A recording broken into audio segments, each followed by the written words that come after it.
喺11時11分，西瓜灣頭目再次犯下多宗嚴重案件，警方以把武裝緝令。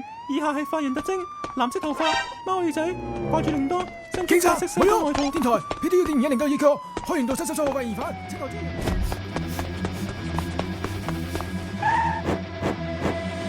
阿俊，人呢？搵唔到人啊，淨係見到一個着住疑犯衫嘅 model 啫。既然呢個 model 着住疑犯嘅衫，咁即係講，快啲講啊！我 Sir，新聞進度如何啊？個犯乜都唔肯講啊！有冇可能係捉錯人啊？冇可能！如果佢唔係犯，佢點會着疑犯嘅衫啊？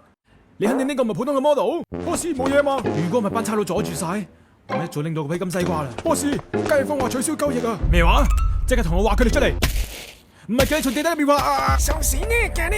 好，就憑你哋就想解決我？冇着虛張聲死啦！你赤手空拳，點可能打得我哋3個啊？哼！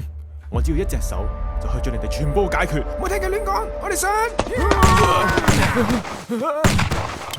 講你又唔信，我要嘅貨咧，呢度係20公斤金西瓜。哦，咁我要嘅錢你又帶齊未啊？咁你都要俾我驗下貨先噶。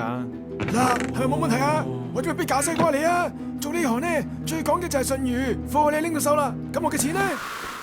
呢條撲鳩屎！我哋幫派越嚟越入不敷出啦。唔係啱啱先搞咗一批金西瓜咩？嗰批金西瓜就係夠我哋撐過呢個月咋。好，究竟有咩辦法可以將更加多金西瓜搞到手啊？Boss，其實仲有一個辦法，西瓜幫幫住咖喱於6月6日正式宣布以虛擬形象出道，警方對此表示強烈關注，並對直播間嘅位置進行調查，並表示拘捕咖喱只係時間問題。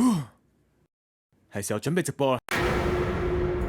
快啲訂閱啊！快訂閱啊 ，like 啊 ，subscribe 啊，知唔知啊？快啲啊，快啲做啊，爭你一個咋，快啲啊，知唔知啊？知唔知啊？